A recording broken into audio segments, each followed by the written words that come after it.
بذمتك اخر مره كلت فيها كبده بلدي زي ما قال الكتاب، زي بالظبط لما بنشتريها من المصامت بيبقى طعمها كده في حاجه فظيعه. شوفوا مش راضي حتى تطلع معايا بس فلفل وبصل، بس هجيبك. وكمان مش جبت الكبده ولقيت طعمها حلو، لا ده انا جبت السر اللي بيخليها طعمها حلو وما بتشدش وطعمها يجنن. تعالى اقولك السر عباره عن ايه. اول حاجه ده عباره عن نص كيلو كبده جاموسي مش بقري. ما بتختلفش في التسويه نهائي، هي بتاخد نفس الوقت بتاع البقري، بتاخد مده قليله. بس الفرق في اللحمه بتاعت الجاموسي بتبقى هي عباره عن لحمه كبيره. هعمل ايه؟ احط معلقه زيت عليها معلقه سمنه، يا سلام بقى لو كانت معلقه سمنه بلدي هتخلي لك الطعم في حته تانية خالص. هدي النار دايما بقى، الحكايه دي على اي اكل لازم تهدي النار، بيبقى ليه طعم كده مميز ويخلي لك الحاجه تستوي. يعني ايه مش قادره اقول، جربي ما نتكلمش كتير، اعملي على طول. ده عباره عن كبده، طبعا دي مش كبده صافي، بيبقى فيها حلويات، بيبقى فيها جزء من الكلاوي، بيبقى فيها جزء من القلب. ده بيبقى احلى حاجه، بتبقى كده كانك بتاكلي ساندوتش مشكل ناقصه بس الممبار. المره الجايه هعمله معاكم. اهم حاجه ان هو ينزل على السمنه والزيت وهم سخنين، ما ينفعش تحط الكبده والزيت لسه ما سخنش. ليه؟ عشان هندي صدمه للكبده. احنا دلوقتي ما حطيناش اي حاجه خالص، هو عباره عن الزيت والسمنه وبدي صدمه للكبده. هعمل ايه؟ هنزل عليها عباره عن معلقه الخل.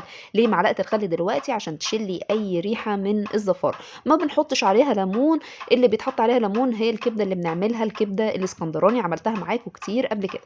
حط عليها معلقه الخل اول ما ياخد الصدمه معايا. طب بعد كده هعمل ايه؟ هكون في نفس الوقت ده مقطعه 3 بصلات كبار، انا بحبهم يكونوا متقطعين مكعبات كده كبار قد حجم الكبده دي انا مخليها هو الجزار هو اللي يقطعها لي، قلت له بقطعها لي مكعبات.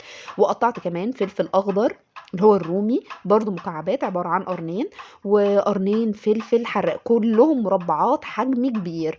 اول ما الاقي ان الكبده خلاص اتشوحت معايا مش استوت، في فرق كبير، اتشوحت يعني خدت لون غلاف خارجي كده لونه رمادي، هنزل عليها البصل والفلفل اللي انا قطعته. في ناس بتحب تحط عليها فلفل الوان، حط اللي انت بتحبيه، بس مادام دي كبده ببصل يا ريت ما يتحطش فيها توم، يعني عشان تستمتعي بطعم الكبده بالبصل. ايه البهارات بقى اللي هتتحط عليها دلوقتي؟ هنأجل مرحله الملح لغايه ما تبدأ تستوي معايا. هحط معاها كمون ورشه كمون ورشه كزبره ورشه فلفل اسود، وهسيبها على نار وسط، مش هخليها هاديه بقى، على نار وسط. اظن ان انتوا شايفين النار وسط لمده 10 دقايق بس. 10 دقايق، ما تطوليش اكتر من كده، هتشد منك وهتسود منك وهيبقى شكلها مش حلو، وكده هيبقى ضيعتي الطعم ومش هتبقى جوسي وهتبقى ناشفه منك. كل المشاكل اللي انا قلت لك عليها بسبب النار وبسبب التسويه الزياده اللي انت بتسيبيها تستوي، تفتكريها لحمه بقى فسيبوها على النار كتير. لا دي كبده وما بتاخدش بالكتير قوي لما توصل، عشان انا هوصلها على 10 دقايق عشان خاطر البصل اللي معاها. خلاص كده هي بعد 10 دقايق هرش عليها رشة الملح، ويبقى كده انا حطيت البهارات بتاعتي وكل حاجة. سيبيها 3 دقايق كمان وخلاص كده، وبألف هنا وشفا. وعرفتي سر الكبدة؟ اعمليها وهتلاقي الطعم مختلف عن اي كبدة عملتيها قبل كده. بس ما تنسينيش دعوة حلوة في التعليقات، وصلي على النبي وكان معاكم آية فاروق. ما تنسونيش بقى بدعوة حلوة.